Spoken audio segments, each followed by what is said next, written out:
Shalom, selamat pagi Bapak Ibu sekalian yang dikasihi oleh Tuhan. Hari ini tibalah hari perhentian bagi kita untuk beribadah kepada Tuhan. Hari ini hari Pentakosta di mana Roh Kudus dicurahkan kepada murid-muridnya 2000 tahun yang lalu. Mari kita datang kepada Tuhan, kita bersaat teduh.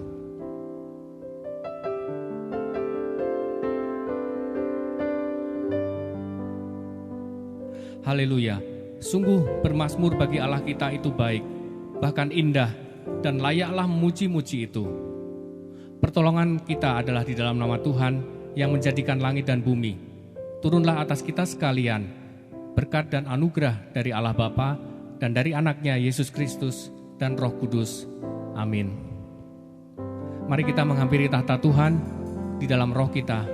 Mari kita menyembah Dia, Sang Anak Domba yang bertahta di surga. Dia layak menerima sembah dan penghormatan kita. Mari kita semua bangkit berdiri, kita berikan penghormatan dan pujian kita kepadanya. Mulia, mulia bagi anak domba. Katakan mulia, mulia, mulia bagi anak domba. Sebab Engkau mulia, sebab Engkau mulia dan layak dipuji, yang duduk di tahta dan yang akan memerintah selamanya atas semua yang di bumi. Engkau mulia Tuhan, melebihi segalanya. Engkau yang bertahta di surga, Engkau yang patut ditinggikan dan dimuliakan. Kami mau datang menyembah Engkau. Mulia, mulia bagi anak domba. Mulia, mulia bagi anak domba. Sebab Engkau mulia Tuhan, kami tinggikan Engkau dan layak dipuji, yang duduk di tahta. Engkau akan memerintah atas dunia ini, akan memerintah selamanya atas semua yang di bumi. Sebab Engkau mulia, Engkau mulia dan layak dipuji, yang duduk di tahta dan yang akan memerintah selamanya atas semua yang di bumi. Kami tinggikan Engkau Tuhan, Engkau yang patut ditinggikan, dimuliakan. Saat ini kami datang Tuhan menyembah Engkau Sang Anak Domba. Engkau yang sudah berkarya 2000 tahun lalu menebus kami, dan saat ini Engkau bertahta di atas surga yang mulia. Kami tinggikan Engkau Tuhan dengan sepenuh hati kami, dengan roh kami. Kami mau menyembah Engkau, kami mau meninggikan Engkau Tuhan, sebab Engkau yang layak ditinggikan. Mari bersama-sama jemaat kita katakan, sebab Engkau mulia yang duduk di atas tahta. Bersama-sama kita katakan, sebab Engkau mulia dan layak dipuji, yang duduk di tahta dan yang akan memerintah selamanya. Amin. Atas semua yang di bumi. Katakan, sebab Engkau mulia, sebab Engkau mulia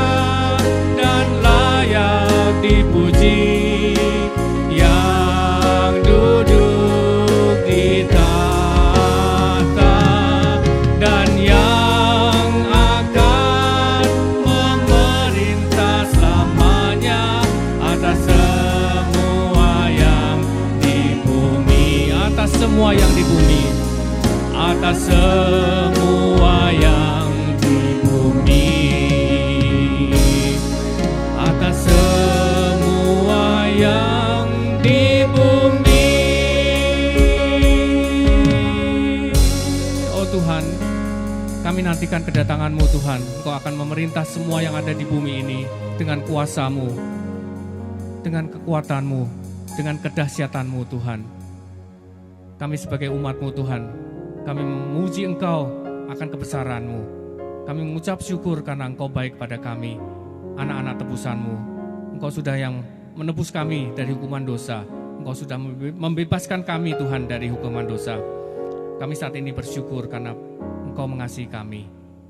Kami bersyukur karena pemeliharaan Tuhan atas hidup kami. Kami bersyukur karena Tuhan sudah menuntun hidup kami sebagai umat-Mu Tuhan. Dan jalan-jalan-Mu Engkau nyatakan kepada setiap kami. Saat ini Tuhan, kami khususkan waktu ke depan ini untuk bersama-sama beribadah kepada Tuhan, memuji dan mendengarkan firman Tuhan. Mari Engkau yang memimpin kami dari awal sampai akhirnya. Berkati kami Tuhan. Di dalam nama Yesus kami berdoa dan mengucap syukur. Amin. Mari masih dengan tetap berdiri kita akan mengikrarkan pengakuan iman rasuli. Pengakuan iman rasuli.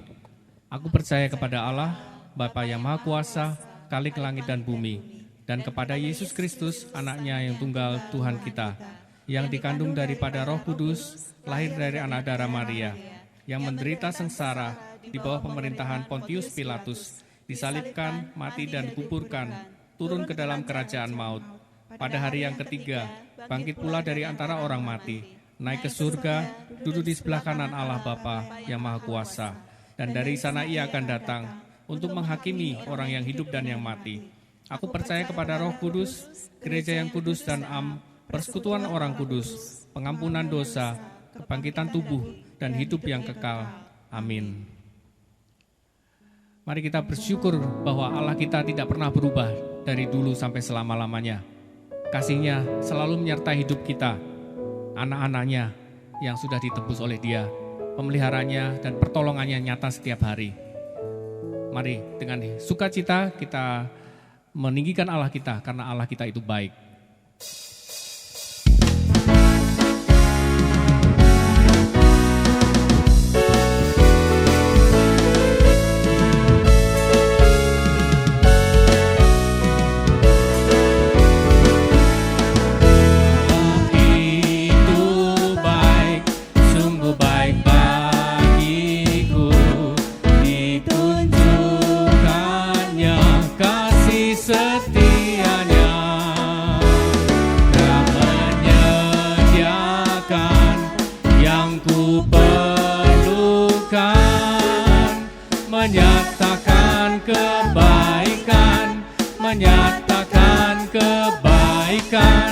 Menyatakan kebaikannya padaku, kasih setianya tak pernah berubah, dulu, sekarang, dan selamanya. Ajaiblah kuasa dalam namanya, Yesusku luar biasa. Hidup kita dipenuhi dengan sukacita karena kita punya Allah yang baik.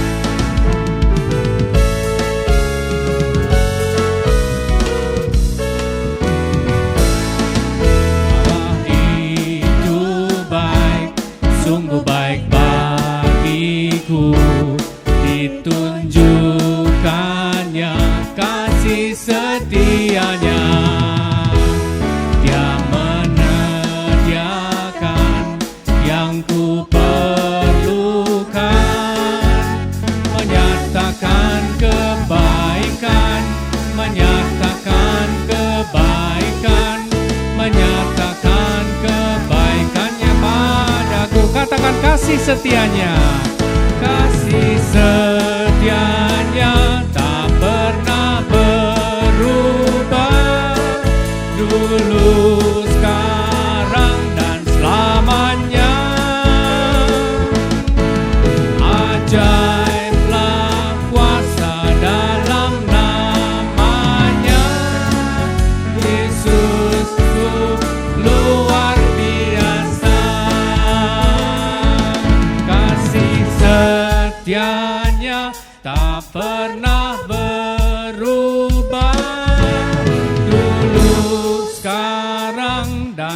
namanya.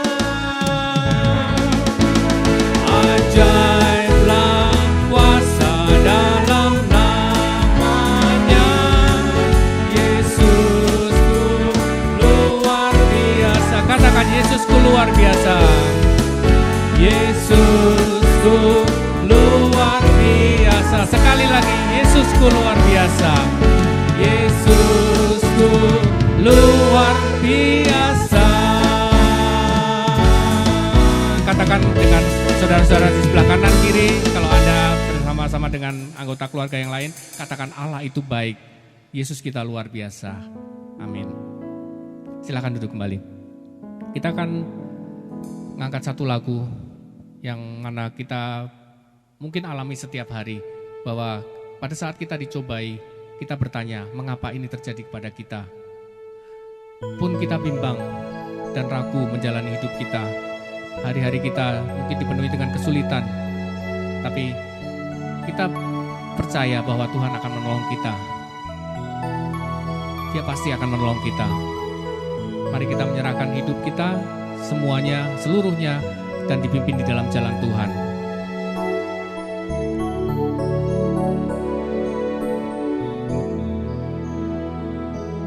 Ada waktu di hidupku,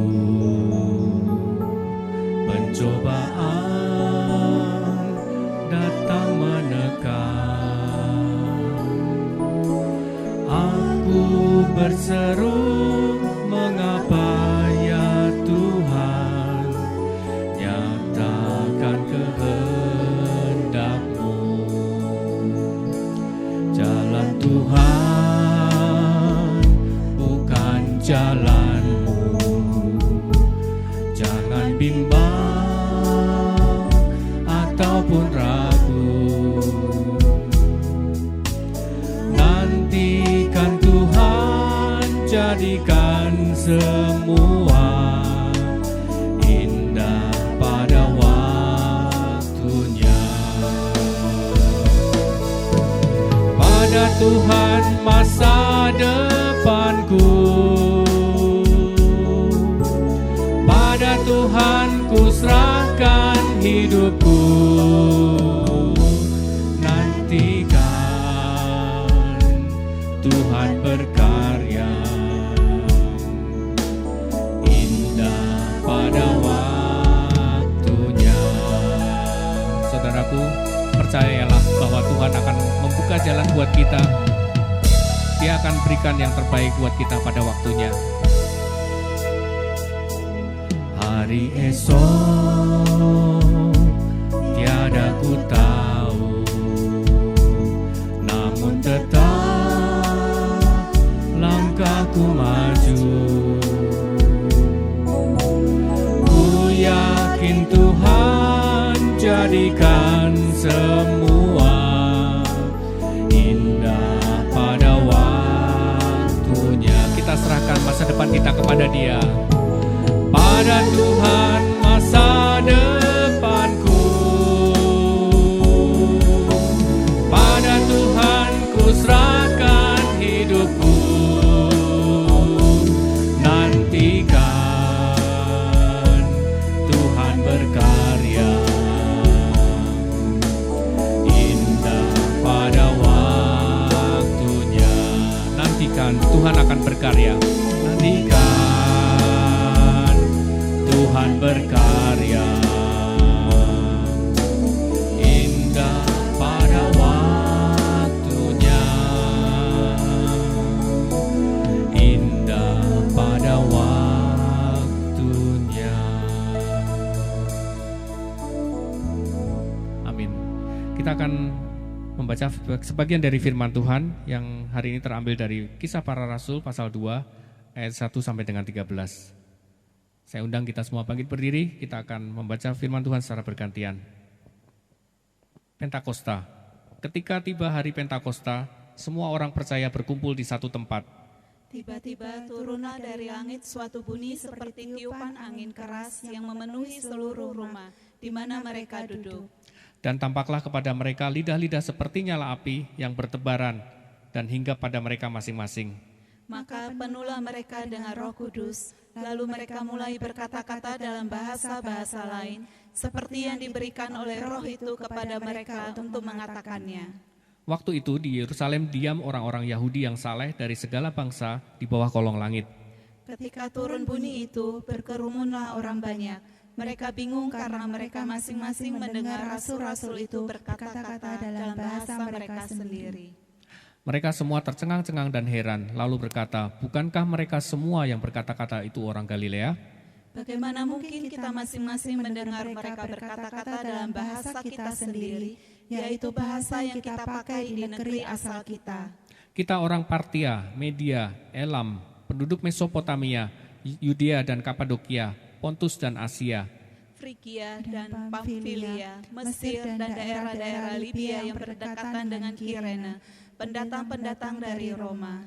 Baik orang Yahudi maupun penganut agama Yahudi, orang Kreta dan orang Arab, kita mendengar mereka berkata-kata dalam bahasa kita sendiri tentang perbuatan-perbuatan besar yang dilakukan Allah. Mereka semuanya tercengang-cengang dan sangat termangu-mangu sambil berkata seorang kepada yang lain, apakah artinya ini? Bersama-sama, tetapi orang lain menyindir, mereka sedang mabuk oleh anggur manis. Haleluya. Waktu itu Roh Tuhan dicurahkan kepada murid-murid sehingga mencengangkan semua orang yang berkumpul di Yerusalem. Saat ini Roh Tuhan hadir di sini.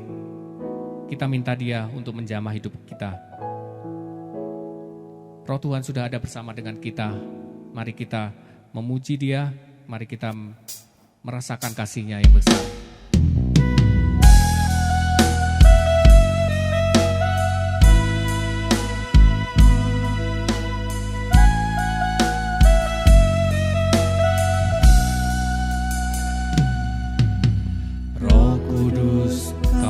Hadir di sini, Roh Kudus, ku mengasihimu. Kau lembut, kau manis, kaulah penghiburku, penolongku, diutus Bapakku. Roh Kudus, Kau hadir di sini, Roh Kudus, ku mengasihimu. Kau lembut, kau manis, kaulah penghiburku, penolongku, diutus Bapakku.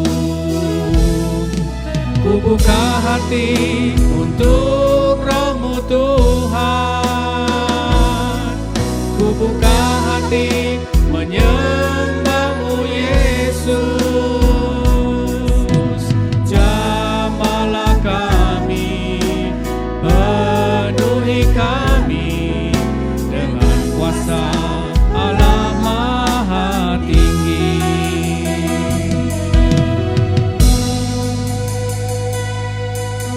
Mari kita berterima kasih kepada Dia, karena Dia sudah memberikan Roh-Nya itu kepada kita. Roh Kudus, Kau hadir di sini. Terima kasih Tuhan, Kau sudah curahkan Roh-Mu kepada kami.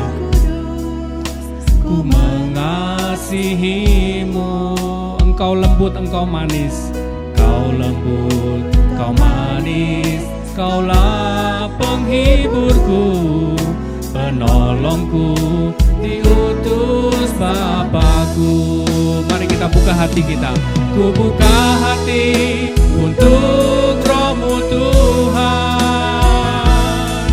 Ku buka hati menyembah-Mu Yesus.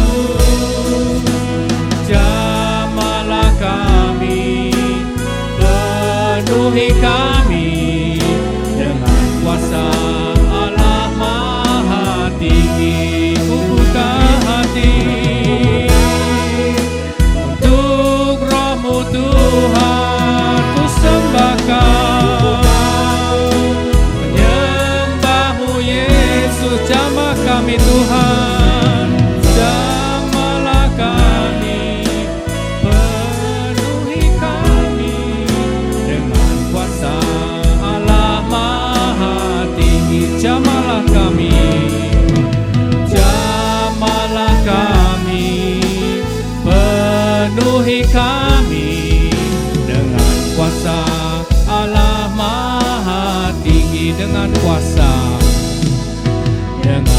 kuasa Allah Maha Tinggi. Dengan kuasa Allah Maha Tinggi. Terima kasih Tuhan. Terima kasih untuk roh-Mu itu selalu menyertai kami, menghibur kami, menuntun kami. Haleluya.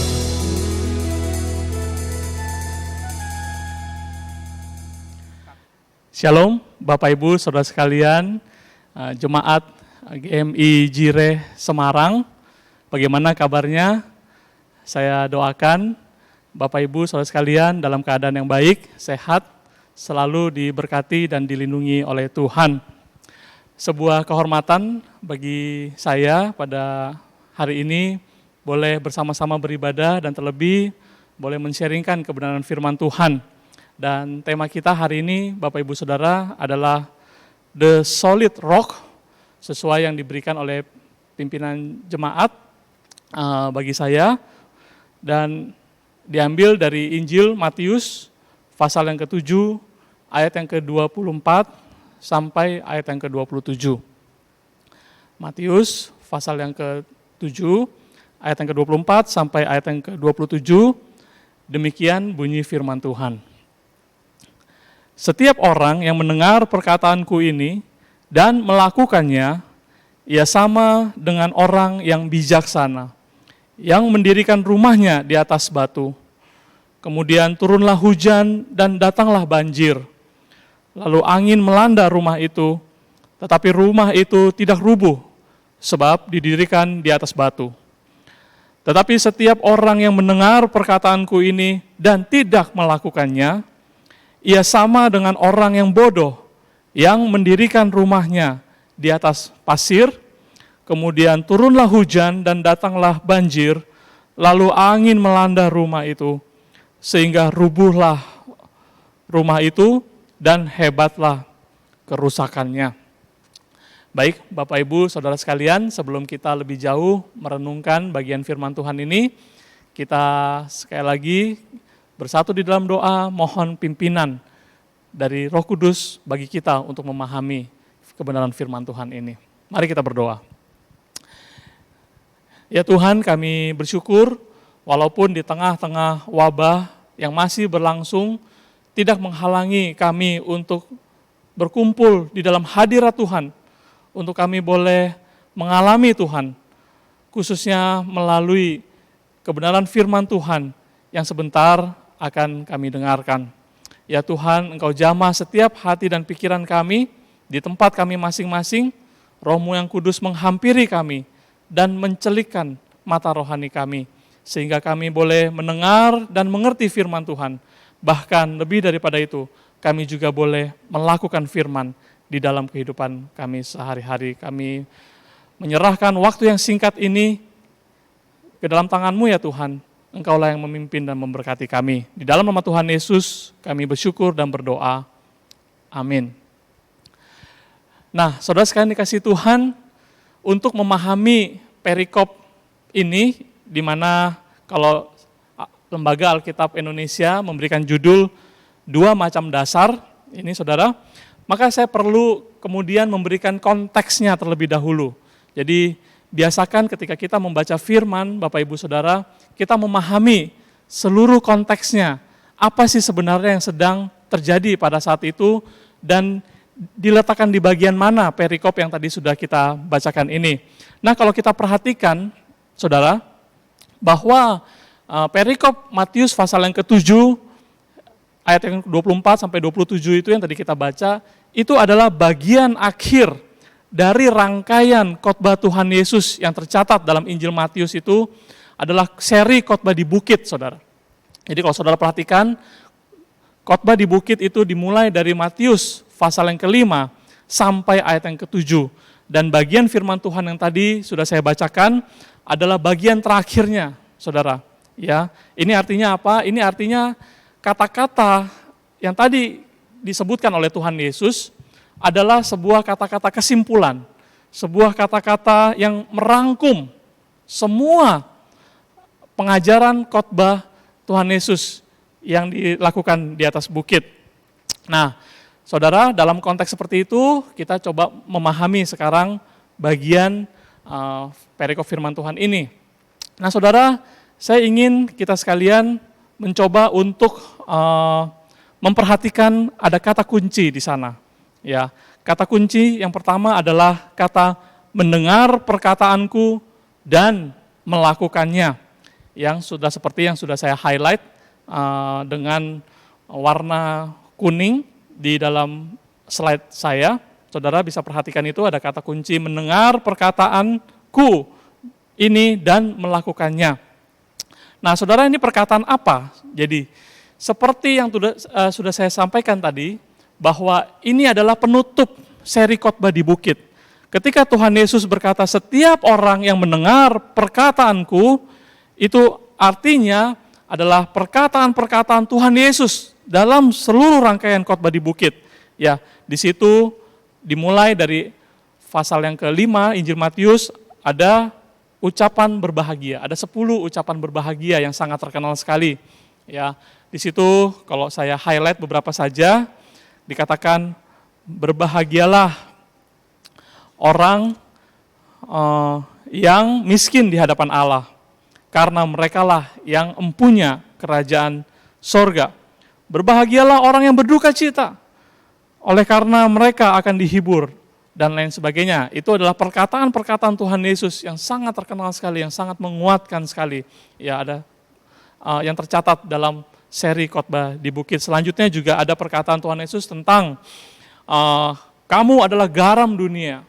Kamu adalah terang dunia, ya saudara. Dan dilanjutkan lagi dengan perkataan Tuhan Yesus mengenai hukum Taurat dan hukum Kristus. Ya, jadi Tuhan Yesus datang bukan untuk meniadakan hukum Taurat, tetapi untuk menggenapinya, ya, untuk memperlengkapinya. Ya, saudara. Jadi Tuhan Yesus juga memperbandingkan antara hukum Taurat dan hukum Kristus, di mana ketika di hukum Taurat berkata, kita berbuat dosa ketika kita melakukannya. Tetapi Tuhan Yesus berkata, barang siapa berpikir dalam hatinya saja, dia sudah jatuh di dalam dosa.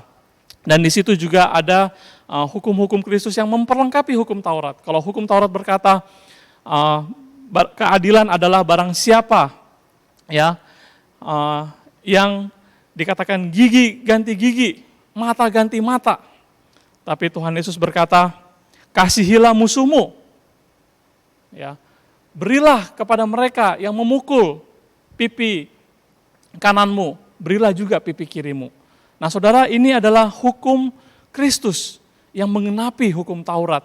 Ada hukum pengampunan di situ, ada hukum kasih di situ, dan juga ada perkataan-perkataan selanjutnya mengenai hal berdoa, bagaimana kita berpuasa, bagaimana kita menghadapi kekhawatiran, dan juga bagaimana kita menghakimi orang yang lain, sampai pada puncaknya adalah ketika Tuhan Yesus berkata the golden rule, saudara. Ya, di situ ada dikatakan jalan yang benar. Kalau dalam Alkitab bahasa Indonesia dikasih judul, ya, di dalam Matius pasal yang ke-7 ayat 12, segala sesuatu yang kamu kehendaki supaya orang lain perbuat kepadamu, perbuatlah demikian juga kepada mereka.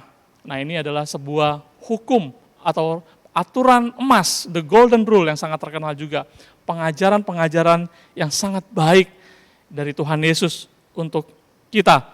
Nah, kita kembali lagi, saudara. Ketika Tuhan Yesus berkata, setiap orang yang mendengar perkataanku ini, yaitu seluruh tadi rangkaian khotbah di bukitnya, dan melakukannya, ya, kata melakukan di sini adalah dalam bahasa aslinya, dalam tensisnya itu, saudara, gramatikalnya adalah sesuatu yang terjadi saat ini dan terjadi terus-menerus. Jadi kalau dikatakan dan melakukannya, bukan cuma melakukan sekali, 2 kali, saudara, tetapi dilakukan secara terus-menerus. Nah, orang semacam ini dikatakan sama dengan orang bijaksana yang mendirikan rumahnya di atas batu. Jadi orang-orang yang melakukan perkataan-perkataan Tuhan Yesus itu adalah dikatakan sama seperti orang yang mendirikan rumah di atas batu. Jadi saudara bisa bayangkan betapa susahnya ya kita kalau mau mendirikan rumah itu di atas batu yang keras, saudara. Ya, Kalau misalkan itu adalah di tepi pantai, saudara, tentu itu batu karang yang begitu keras. Kalau itu adalah di tepi sungai, saudara, maka itu adalah batu kali, batu sungai yang juga keras, saudara. Ya betapa susahnya, seperti kita mau melakukan firman Tuhan, itu ada dengan sekuat tenaga kita.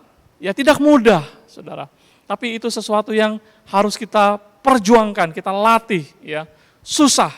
Tetapi ketika kita melakukan firman, saudara, kita mendirikan rumah di atas batu, kemudian turun hujan, ya, datanglah banjir, dan juga angin besar melanda, saudara. Tapi karena kita sudah menancapkan fondasi kita di atas batu yang solid itu, saudara, yang kokoh, maka dikatakan kita tetap aman, rumah kita tidak rubuh sebab didirikan di atas batu.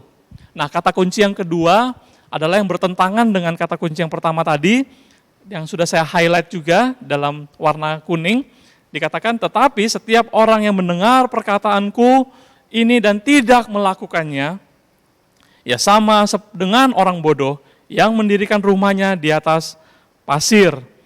Nah, saudara, mendirikan bangunan di atas pasir itu adalah hal yang menyenangkan. Ya, oleh sebab apa, saudara? Oleh sebab kita bisa membangun apa saja dengan bentuk apa saja sesuka hati kita dan mudah sekali. Jadi saya ingat setiap kali kalau misalkan ada kesempatan bermain di pantai, nah anak saya itu, saudara, adalah yang paling suka bermain di atas di tepi pantai itu, membangun, ya, membuat bangunan-bangunan dengan pasir di pantai. Ya, itu mudah, bisa dilakukan oleh anak kecil sekalipun, saudara. Ya. Nah, tetapi bagaimana dengan kualitas bangunannya, saudara? Ketika air ombak itu datang, menyapu lagi bangunan-bangunan yang tadi sudah kita bangun bersama-sama di pinggir pantai itu, dari pasir pantai, saudara. Maka jangankan hujan lebat dan angin yang keras, saudara. Disapu-sapu dengan ombak yang sepoi-sepoi saja, itu niscaya bangunan itu sudah roboh dan perlahan-lahan sudah tidak berbentuk lagi. Ya, jadi dikatakan kalau kita mendengar firman Tuhan dan kita tidak melakukan, maka dikatakan kita sama seperti orang bodoh yang mendirikan rumah kita di atas pasir. Oleh sebab apa? Ketika hujan datang, banjir datang menyapu, dan angin kencang melanda kita, maka niscaya rumah kita akan segera roboh. Nah, saudara sekalian kasih Tuhan, sampai sejauh ini saya rindu untuk mengajak kita menggali lebih dalam lagi perikop ini, saudara. Saya rindu kita punya pemahaman terhadap firman Tuhan yang lebih dalam lagi, sehingga kita bisa mengenal Tuhan kita lebih dalam dan lebih dalam lagi. Saudara sekalian kasih Tuhan, jikalau kita mau lebih mendalami ayat-ayat ini, saudara, maka sebetulnya bahwa di dalam perikop ini ada kata sambung yang sangat penting yang tidak dicatat dalam Alkitab bahasa Indonesia kita, saudara. Jadi di awal, di Matius 7 ayat yang ke-24, khususnya di kata-kata awalnya itu langsung dimulai dengan kata setiap orang yang mendengar. Ya, tidak ada kata sambungnya, saudara. Tapi kalau saudara meneliti Alkitab dengan versi bahasa asli atau Alkitab dengan versi bahasa Mandarin atau bahasa Inggris, di situ di ayat ke-24 dimulai dengan sebuah kata sambung, saudara.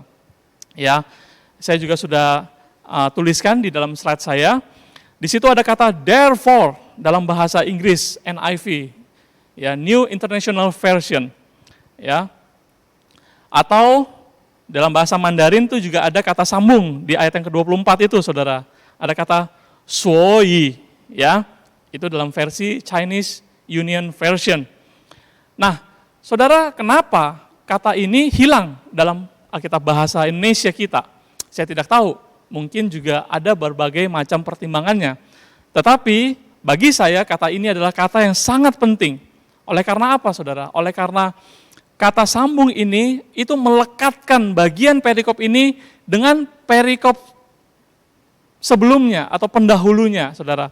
yaitu adalah Matius pasal yang ke-7 ayat yang ke-21 sampai ayat yang ke-23.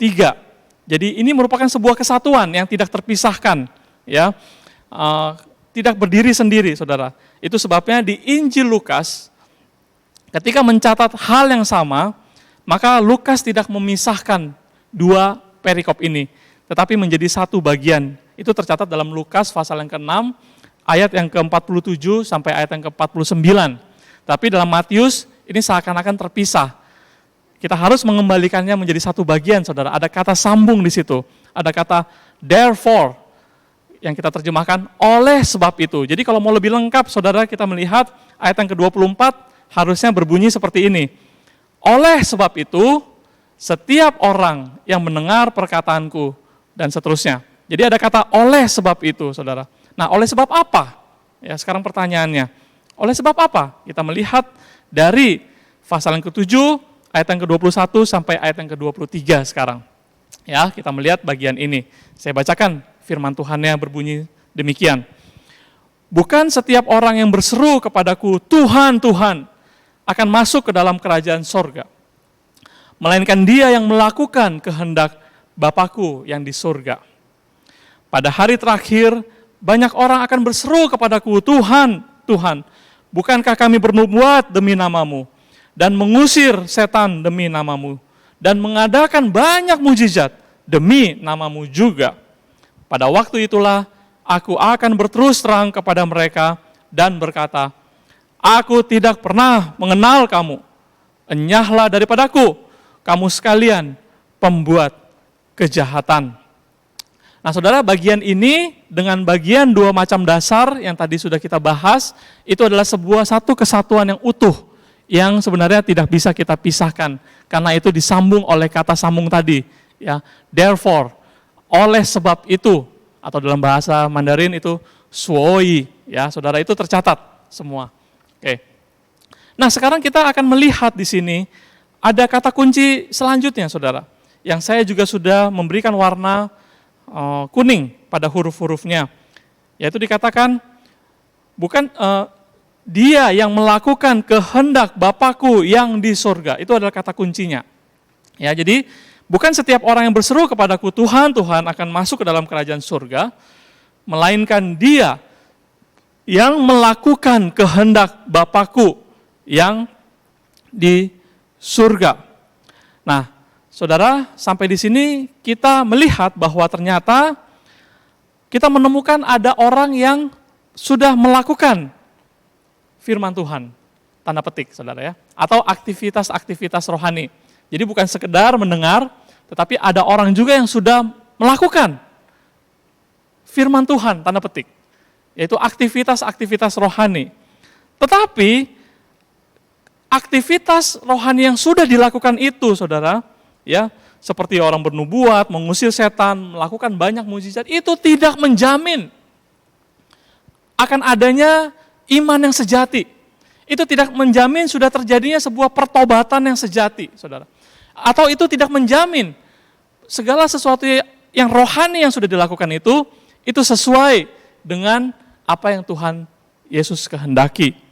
Itulah sebabnya Tuhan Yesus berkata, enyahlah daripadaku, kamu sekalian pembuat kejahatan, aku tidak pernah mengenal engkau.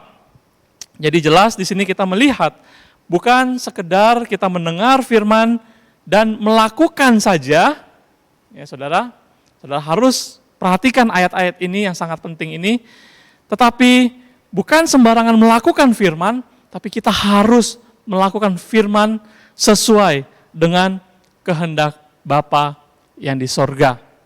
Nah, sampai sejauh ini, Saudara, kita sekarang akan masuk ke dalam aplikasi. Jadi aplikasinya adalah kita menemukan ada 3 tipe orang Kristen di sini. Ada 3 macam orang Kristen. Ya, dari satu perikop, ya ada 2 perikop yang sebenarnya adalah satu perikop yang telah menjadi satu kesatuan ini, Saudara. Kita menemukan ada 3 macam atau 3 tipe orang Kristen. Yang pertama adalah orang yang hanya mendengar firman, tetapi dia tidak melakukannya, Saudara. Ya, jadi kita menemukan banyak orang-orang yang suka mendengar firman, ya, tetapi tidak melakukan firman itu di dalam kehidupannya. Jadi kita menemukan banyak orang yang suka mendengar firman, ternyata imannya tidak kokoh dan imannya tidak bertumbuh. Ya, saudara sekalian yang kasih Tuhan, pada saat ini kita mengalami apa yang disebut dengan krisis kesehatan. Ya, kita semua takut di sini. Ya, kita semua harus di rumah keadaan seperti ini. Kita takut tertular oleh virus yang sedang menyebar pada saat ini. Ya, krisis kesehatan dikatakan sampai kapan ini akan berakhir? Tidak tahu, saudara. Ya, bisa sampai tahun depan atau tidak tahu obatnya kapan ditemukan. Kita harus siap-siap menghadapi the new normal, keadaan normal yang baru. Kita harus tetap menjaga kesehatan, menjaga jarak ketika kita beraktivitas. Ada semacam krisis yang kita alami pada saat ini, krisis kesehatan. Yang kedua, saudara, kita juga mengalami krisis ekonomi. Ya. Di mana-mana usaha, bisnis, pekerjaan itu semua banyak yang runtuh, saudara. Bukan hanya yang kecil-kecil, level usaha kecil menengah, saudara. Tetapi level usaha besar pun juga banyak yang roboh pada saat ini. Ada krisis ekonomi yang sedang terjadi pada saat ini, saudara. Dan kekompleksitas keadaan sekarang ini bukan berhenti sampai di sini saja, saudara. Tetapi juga kita mengalami kemudian adanya krisis rohani. Ada semacam kehausan rohani besar-besaran yang terjadi pada saat ini. Ya, saudara, kita melihat pada saat ini khotbah-khotbah dari pembicara-pembicara terbaik itu semua ada dimasukkan ke dalam media online, di YouTube misalkan. Ya, ada seminar-seminar online, ada yang namanya webinar, saudara ya. Ada pengajaran-pengajaran pendalaman Alkitab PA online. Ya, ibadah streaming dari berbagai gereja. Ya, bahkan saya mendengar ada yang dalam satu hari Minggu beribadah secara streaming di beberapa channel. Ya, saudara ya, yang mendengarkan firman Tuhan dari pembicara-pembicara terbaik. Karena tinggal dicari dengan kata kuncinya, saudara. Pembicara-pembicara yang sesuai, yang cocok dengan keinginan mereka. Nah, saudara, saya tidak mengatakan bahwa mendengar firman, haus mendengar firman seperti ini, mencari-cari kebenaran firman, saat-saat seperti ini kita gelisah, kita takut, kita perlu dihibur, dikuatkan oleh firman, kita mencari-cari banyak firman Tuhan di dalam online itu. Saya tidak mengatakan ini adalah hal yang buruk, ya. Saya tidak mengatakan hal ini adalah hal yang keliru, saudara. Oleh karena Roma pasal yang ke-10 ayat yang ke-17 berkata, iman timbul dari pendengaran, dan pendengaran akan firman Kristus. Jadi mendengar firman itu adalah hal yang baik. Karena itulah salah satu source, satu-satunya source iman yang sejati dari pembacaan akan firman Tuhan. Tetapi saudara, firman tidak boleh berhenti sampai pada pengetahuan kita saja. Nah, ketika kita mendengar firman dan firman itu berhenti sampai kepada akal pengetahuan kita saja, ya, maka firman itu kemudian tidak akan banyak faedahnya bagi kehidupan kita. Itu sebabnya di dalam Yakobus pasal yang kedua ayat yang ke-17 dan diulangi lagi di ayat yang ke-26 berkata, iman tanpa perbuatan pada hakikatnya adalah mati. Ya, iman tanpa perbuatan, iman firman tanpa dilakukan itu pada hakikatnya adalah sia-sia, adalah mati, saudara. Ya, karena apa? Oleh karena iman perlu ruang untuk bertumbuh, saudara. Kita perlu mempraktekkan, kita perlu melatih iman ini untuk boleh bertumbuh. Iman tidak otomatis bertumbuh ketika kita mendengar firman saja, membaca saja. Ya, saya memberikan contoh, saudara.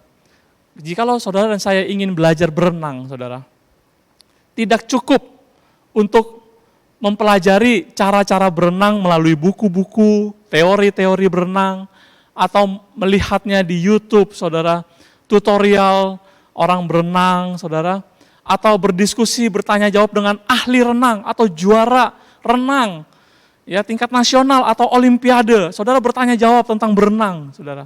Tapi kita sendiri sekalipun tidak pernah mencoba melatih berenang di air kolam yang dangkal dulu, ya saudara.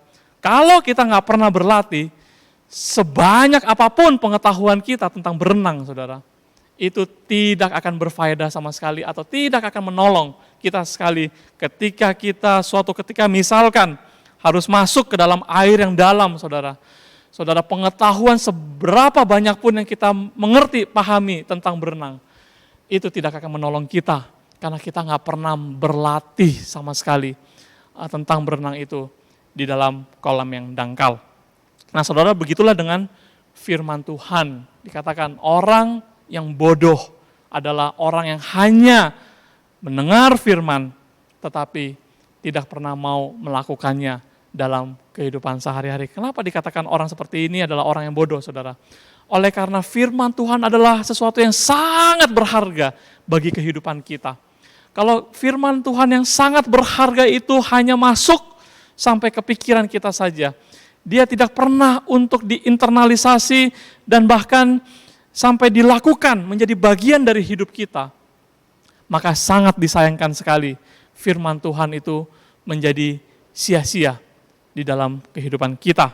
Nah, tipe orang yang kedua, saudara, adalah tipe orang yang melakukan aktivitas rohani, tetapi dilakukannya sesuai dengan kehendaknya sendiri. Jadi, tipe yang kedua adalah orang yang melakukan aktivitas rohani sesuai kehendaknya sendiri. Saudara, kita menemukan ternyata bukan hanya orang yang mendengar tapi tidak melakukan firman. Ada orang yang kedua adalah orang yang sudah mendengar firman, tapi dia melakukan firman, tanda petik, saudara ya, atau aktivitas-aktivitas rohani. Tetapi ternyata semua hal rohani yang dilakukannya itu tidak murni, atau mempunyai motivasi-motivasi maksud dan tujuan yang terselubung, saudara. Untuk apa itu? Ya mungkin untuk keuntungannya sendiri, untuk kebanggaan diri sendiri, kesombongan diri sendiri, popularitas diri sendiri, mencuri kemuliaan Tuhan. Bisa jadi orang melakukan aktivitas rohani untuk hal-hal seperti ini. Nah, mungkin ada orang-orang yang melayani Tuhan dengan maksud untuk mempertunjukkan kepada orang-orang lain betapa rohaninya dia. Atau orang-orang yang rajin melakukan disiplin rohani dan ditunjukkan kepada orang-orang lain untuk mendapatkan pengakuan, pujian, kehormatan dari saudara-saudara seiman. Jadi, atau bahkan ada orang yang memanfaatkan aktivitas-aktivitas rohani ini atau pelayanan-pelayanan sebagai jubah yang indah, yang menyelimuti, saudara, kebobrokan, kekotoran, kebusukan hati yang ada di dalam. Ya, jadi kebenaran firman Tuhan dilakukan sebagai pembenaran akan kesalahan-kesalahan yang dilakukan di dalam. Ya, jadi bukan melayani Tuhan atas dasar kebenaran, tetapi melayani Tuhan atas dasar untuk mencari pembenaran akan motivasi diri sendiri. Jadi bagaimana kita mengetahuinya, saudara, ketika seseorang yang melayani Tuhan itu, apakah dia betul-betul sungguh-sungguh mempunyai motivasi yang murni untuk melayani Tuhan, atau hanya sekedar untuk motivasi kepentingan diri sendiri? Caranya mudah sekali, saudara. Kita lihat, ketika melayani tidak mendapatkan puji-pujian, ketika melayani menemukan kesulitan-kesulitan, bahkan ada harga yang harus dibayar, ada harga yang harus dikorbankan, ada sakit hati, ada terluka, ada miskomunikasi, saudara. Nah, orang-orang yang melayani untuk maksud dan motivasi pasti akan segera mundur perlahan dan menghilang dari peredaran pelayanan, saudara. Tetapi orang-orang yang melayani dengan maksud yang murni, hanya untuk melayani Tuhan, dia akan tetap setia melayani Tuhan. Tanpa ada puji-pujian, dia setia melayani Tuhan. Walaupun ada korban yang harus dibayarkan, korban waktu, pikiran, perasaan, ya mungkin tersakiti kadang-kadang ketika melayani, tetap setia melayani Tuhan. Karena ini adalah bagian dari salib yang harus dipikul bersama dengan Tuhan Yesus. Ketika dikritik, seakan-akan setiap melayani tidak ada yang benar, tapi tetap setia melayani Tuhan. Terus membangun diri, memperbaiki pelayanan ini agar semakin hari semakin baik. Nah, saudara, kalau ada orang demikian, ini adalah orang yang melayani dengan motivasi yang murni. Ya, tetapi ada orang dikatakan melayani Tuhan, melakukan aktivitas-aktivitas rohani, tetapi tidak murni, saudara. Kalau kita lihat di dalam Matius pasal yang ke-7 tadi, ada orang yang dikatakan bernubuat, bahkan mengusir setan, bahkan juga melakukan banyak mukjizat. Ini adalah aktivitas-aktivitas rohani yang didemonstrasikan di depan orang, saudara. Ya, dipertunjukkan kepada orang lain. Ya, bernubuat tentu adalah sesuatu yang diucapkan bagi orang lain. Ya, mengusir setan itu didemonstrasikan di hadapan orang lain. Ya, saudara, dan juga untuk melakukan banyak mukjizat. Wow, ini luar biasa aktivitas-aktivitas rohani ini. Tetapi dikatakan apa? Tapi dikatakan Tuhan Yesus bahwa bukan setiap orang yang berseru kepadaku Tuhan, Tuhan akan masuk ke dalam kerajaan sorga, melainkan dia yang melakukan kehendak Bapakku yang di sorga. Ya, dikatakan ketika hari-hari terakhir ada banyak orang berseru kepada nama Tuhan, bernubuat, melakukan mukjizat, mengusir setan, dan dikatakan oleh Tuhan Yesus pada saat itu, aku akan berterus terang kepadamu. Enyahlah daripadaku, hai kamu sekalian pembuat kejahatan, aku tidak pernah mengenal engkau. Saudara bayangkan, di sini ketika orang melakukan aktivitas rohani untuk maksud, tujuan, motivasi sendiri, Tuhan tidak berkenan. Bahkan dikatakan Tuhan gak kenal, saudara. Dan ini juga seirama dengan apa yang dikatakan di dalam Perjanjian Lama, Yesaya pasal yang pertama, saudara kalau perhatikan di sana, dikatakan Tuhan jemu terhadap pertemuan-pertemuan ibadah orang-orang Israel. Tuhan benci melihat korban-korban persembahan yang dipersembahkan kepada Tuhan. Tuhan akan memalingkan muka, bahkan dikatakan. Ketika orang-orang Israel itu mengangkat tangannya ke langit dan berdoa kepada Tuhan, Tuhan gak mau melihatnya, saudara. Kenapa? Oleh karena dikatakan di situ, aku muak melihatnya, karena apa? Tanganmu itu penuh dengan darah, yaitu dosa-dosa. Di satu sisi melakukan dosa, aktif melakukan dosa. Di sisi lain menutupi dosanya dengan aktivitas-aktivitas rohani. Itu sebabnya saudara, jangan kita menjadi salah. Ya, bahwa ketika orang melakukan aktivitas rohani tidak menjamin bahwa aktivitas rohani itu adalah sudah pasti berkenan di hadapan Tuhan. Kalau kita menjalankan disiplin rohani, itu sudah pasti berkenan kepada Tuhan. Kalau kita melayani Tuhan, udah pasti itu memuliakan nama Tuhan. Belum tentu, saudara. Kita harus hati-hati sekali, karena di sini tercatat bahwa Tuhan menegur orang-orang seperti ini. Karena apa? Karena kita sudah melakukan firman, tetapi dengan maksud, tujuan, motivasi, kehendak kita sendiri, untuk menyenangkan hati kita sendiri, bukan untuk menyenangkan hati Tuhan. Itu sebabnya sekarang kita sampai kepada tipe orang yang ketiga, saudara, yang adalah yang mau kita pelajari bersama, dan saya harapkan saudara sekalian, jemaat Jireh Semarang, dan juga saya bersama-sama kita adalah termasuk dalam tipe orang yang ketiga ini. Ya, yaitu orang yang melakukan firman sesuai kehendak Tuhan. Nah, jadi orang yang ketiga ini adalah, saudara, sebagai kesimpulan, orang yang rindu mendengar firman. Ya, mendengar firman, saudara, banyak. Tapi juga bukan hanya berhenti sampai di situ, kita juga rindu untuk berusaha keras untuk melakukan firman di dalam hidup sehari-hari ini. Kita berlatih. Ya, usaha keras ini seperti usaha kita mau membangun fondasi rumah di atas batu yang keras itu, saudara. Wah, nggak mudah, saudara. Ya, bagaimana mengampuni, bagaimana mempraktekkan firman Tuhan itu di dalam kehidupan kita nggak mudah. Tapi kita mau mencoba berusaha. Nah, itu sesuai dengan kehendak Tuhan. Ya, kita senantiasa mencari kemuliaan Tuhan, bukan kemuliaan diri kita. Kita nggak dapat puji-pujian, tidak apa-apa. Yang penting pujian itu diberikan kepada Tuhan kita saja. Ketika kita menghadapi kesulitan-kesulitan, kita senantiasa mencari wajah Tuhan. Kita tidak mengandalkan hal-hal materi yang ada di dalam dunia yang sementara ini, yang fana ini.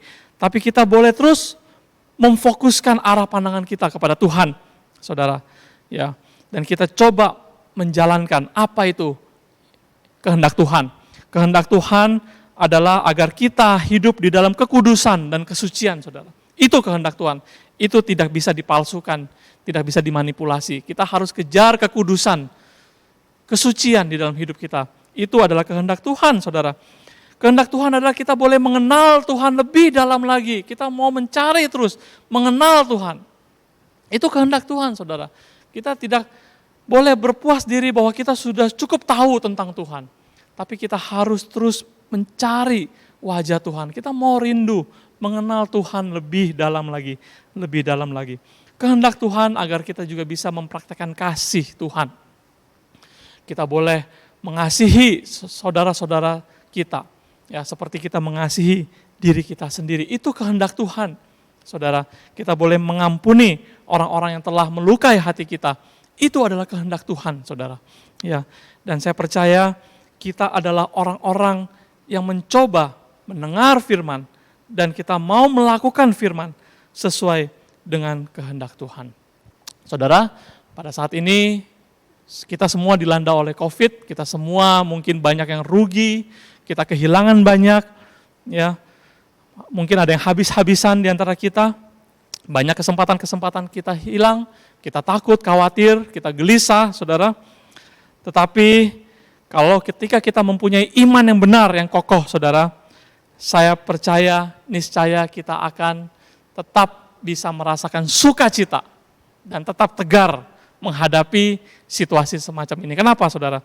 Oleh karena kita beriman, kita percaya kepada Tuhan yang mencipta alam semesta.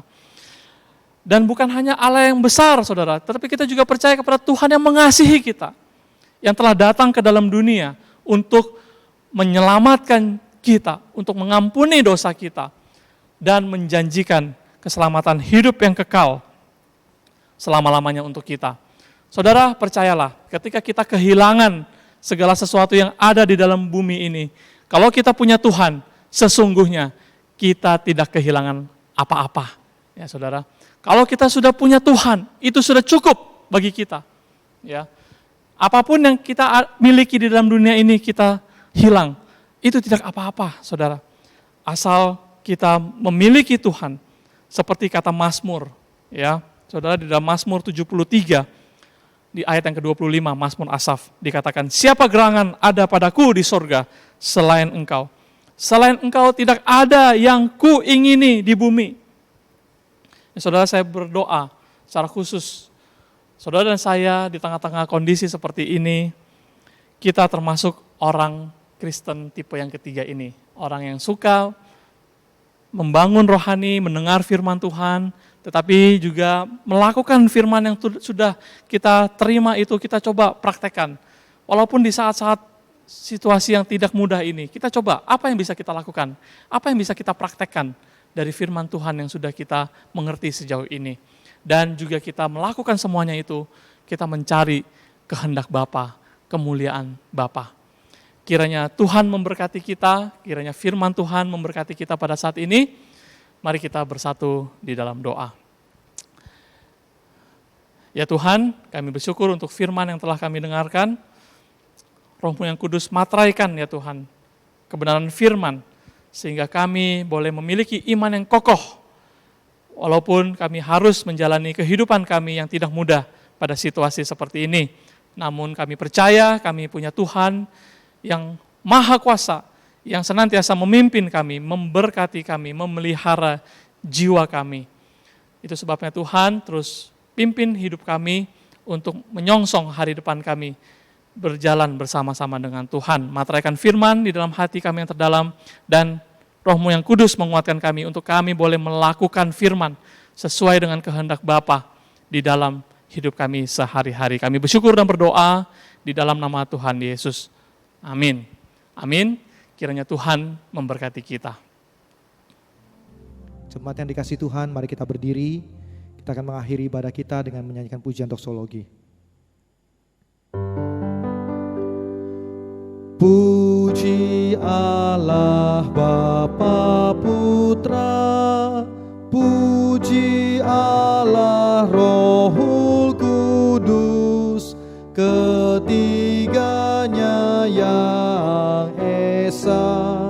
pohon selamat, sumber berkat. Amin.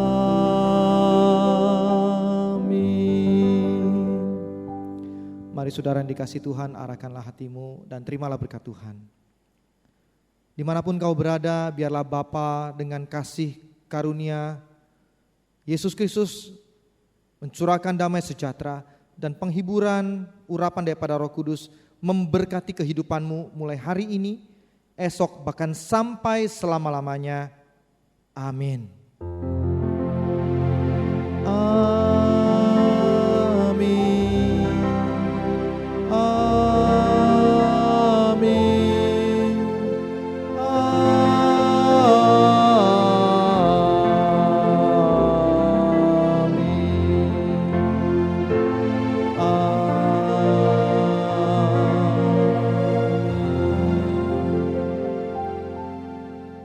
Tuhan Yesus memberkati kita semua. Amin.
Kasihnya di tengah badai yang bergelap.